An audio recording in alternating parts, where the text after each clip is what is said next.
Исәнмесез, эфирда яңалыклар чыгарылышы, студияда Лилия Гатина улгатаба кайбер темалар турында. 62-15 йортты рәссамнар кулыннан зыян күргән шололар граффитига баткан подъездга зорлана. Билим аларга каршылыклар аша 62-нче мега мәктәп янында шугалак барлыкка килгән. Кораллардан алып тракторга кадәр шолодан чираттагы гуманитар ярдәм узатылды.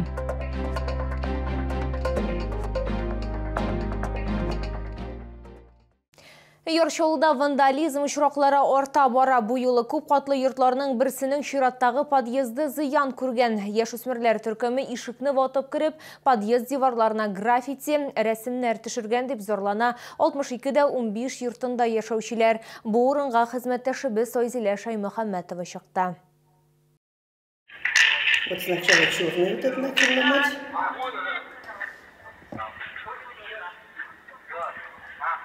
Этот сейчас сломает. Менә шундый ишек вату кадрлары акыллы домофон камерасына эләккән. Ул күптән түгел генә халык карары буенча урнаштырылган була. Антонина Миннеханова сүзләренчә, тәртип бозучылар якынча 9 кеше булган. Яшүсмерләр ишекне ватып ачканнан соң подъездга керә, спиртлы эчемлекләр куллана һәм биредә яшәүчеләрнең кисәтүенә игътибар бирми. Они шумели, кричали и списали вот весь наш подъезд.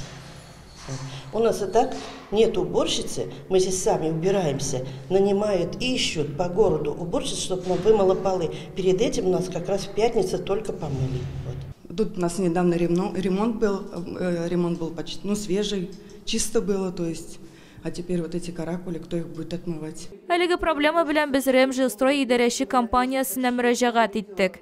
Проблеманы хәл итүгә килгәндә, идарәче компанияда безгә аңлаттылар. Подъезд диварларын башлангыч халәткә китерәчәкләр. Аларны махсус чаралар белән эшкәртү һәм юу планлаштырыла. Ә ишеккә килгәндә аны якын арада төзекләндерәчәкләр. Вандализм очрагы җәзасыз калмаячак. Йортта яшәүчеләр хокук саклау органнары хезмәткәрләренә шикаят белән мөрәҗәгать иткән инде. Айзилә Шаймөхәммәтова, Кирилл Хабзи, яңалыклар. Билим аларга каршылыклар аша 62-нче мега мәктәп янында шугалак барлыкка килгән. Җәяүлеләр сүзләренчә, тротуарны кардан һәм боздан күптән чистартмаганнар. Алар билгеләп үткәнчә, мондый юлдан йөрү куркыныч. Бу урынга шулай ук хезмәттәшебез чыкты. Мәктәп территориясе буендагы юл зур шугалак кебек. Балага мәктәпкә барыр өчен күп кыенлыклар аша үтәргә туры килә. 62-нче мега мәктәпкә алып баручы тротуар боз белән капланган. Җәяүлеләр көн сайын үзләрен киртәләр аша үткән кебек тоя. Бик әкрен барырга туры килә, чөнки юл тайгак. Бары тик үзеңә генә таянырга кирәк. Шаллылар сүзләренчә, юлга кыш буена бары тик бер генә тапкыр ком сибелгән. Очень скользко, мне кажется, и дети травмируются. Тротуары песком хотя бы посыпали бы или солью, было бы хорошо. И безопасно для детей, и для взрослых. Скользко. Приходится короткими шагами идти. Надо, конечно, что-то делать. Они посыпали всего лишь один раз, вот привезли землю, песок. За всю зиму один раз посыпали, все. Хәлне аңлату өчен без шәһәр башкарма комитетына мөрәҗәгать итәк. Безгә хәбәр итүләренчә, алар бу проблеманы белеп кенә калмаган, мәсьәләне инде хәл дә иткәннәр. Мы всегда внимательно реагируем на обращения наших горожан в социальных сетях. Люди всегда могут обратиться к нам в личные сообщения в группу администрации города. По данному посту сообщаем, что меры были предприняты сразу. Пост размещен в 8 утра, а уже через 3 часа гололед ликвидировали. Шугалакка әйләнгән юл бозлауга каршы реагентлар белән эшкәртелгән. Димәк, белемгә юл хәзер куркынычсыз. Айзилә Шаймөхәммәтова, Кирилл Хабзи, яңалыклар. Әгәр сезне дә борчый торган проблемагыз яисә шатлыклы хәбәрегез булса, хәбәрләрегезне WhatsApp ашада юллый аласыз. Фото һәм видеоларыгызны 8939 311 31 31 номеры буенча көтеп калабыз.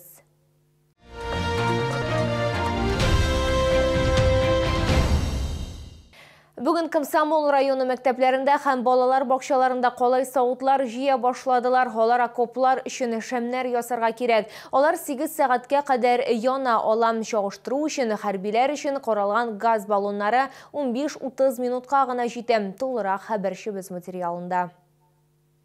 Борчак кукуруза тушонка солынган калай савытлар элек шундук шуп савытына китә иде. Хәзер алар блиндаж эшләнмәләренең нигезе булып тора. Аларны окоп шәмнәре дип тә йөртәләр. Блиндаж шәмнәре ясау белән битараф булмаган чаллылар шөгыльләнә. Алар арасында хәрбиләрнең хатыннары, әниләре, апалары бар. Алар сүзләренчә туганнары ватанны саклаганда алар тылда ярдәм күрсәтәләр.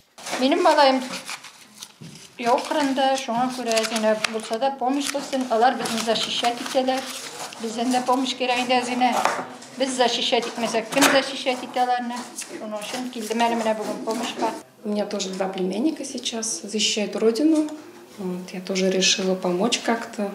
Первый день пришла вот в этот исполком помочь в изготовлении таких блиндажных свечей. Калай савытлар гофр картоны, парафин һәм балавыз бу блиндаж шәмнәре ясаганда кирәкле материаллар. 23 январдан безнең район территориясында шәм яктысы дигән акция эшли башлаячак. Шул акция барышында 22 мәктәп һәм 41 садик балалар бакчасы шушы акциядә катнашып, үзләренең мәктәпләрдә, садикларда банкалар, шәмнәр, картоннар җыеп безнең пунктка алып киләчәк. Акциядә теләгән һәркем катнаша ала. Калай банкларны, балавызны, парафинны һәм горф картоннарын Комсомол районы администрациясе бинасында кабул итәләр. Волонтерлар сүзләренчә кирәкле әйберләр җитәрлек булганда, алар бер көн эчендә 200-гә кадәр шәм ясый алачак. Лилия Гатина, Эльмира Гайнадинова, Сергей Вильданов, Яңалыклар. Кораллардан алып тракторга кадәр шолдан чираттагы әмма соңгысы булмаган тупланган әйберләр хәрби хезмәткәрләргә Лисичанскига җибәрелде. Бу 2023 елда беренче ярдәм. Бу хакта алдагы материалда сөйләрбез. Инструментлар азык-төлек продуктлары тиелгән 3 йөк машинасы, УАЗ һәм хәтта трактор да бар. Барысы да Лисичанскига җибәреләчәк. Машина йөртүче Рәүф чаллылар белән бергә хәрби хезмәткәрләргә гуманитар ярдәм җибәрә. Ул солдатларга матди ярдәм генә түгел, рухи ярдәм дә мөһим дип саный. Я еду к своим ребятам, я им везу чуть-чуть домашнего тепла, чтобы они знали, что мы их не бросаем. Әлеге гуманитар ярдәм агымдагы елда беренчесе булып тора. Исегезгә төшерәбез. 2022 елда Чаллыдан 10 партия шефлык ярдәме җибәрелгән иде. Бу 500 тоннадан артык йөк. Волонтерлар автокалада яшәүчеләр, шулай ук эшмәкәрләр хәрби хезмәткәрләргә ярдәм күрсәтүне дәвам итә. Без нашей помощи будет им тяжело. То мы все, что можем, делаем и ежемесячно отправляем гуманитарную помощь, и дальше будем продолжать ее оказывать. Йөкне алып баручы машина йөртүчеләргә шәһәр мэре дә теләкләрен җиткерде. Народ и армия едины, это как раз вот про это. То, что мы сегодня с вами делаем. И считаем это не только помощью, а своим профессиональным и человеческим долгом. Шулай ук Наил Мәхтиев Чаллы волонтерлары командасының Лисичанск халкын көн сайын азык-төлек белән тәэмин итүен искәртте. Автошәһәр алга таба да хәрби хезмәткәрләргә дә, аларның гаиләләренә дә ярдәм күрсәтәчәк. Айзилә Шаймөхәммәтова, Христина Балабанова, Сергей Вильданов, Яңалыклар. Бу сезгә җиткерәсе соңгы мәгълүматыбыз иде. Мин Лилия Гатин сезнең белән сау булашам. Игътибарыгыз өчен зур рәхмәт.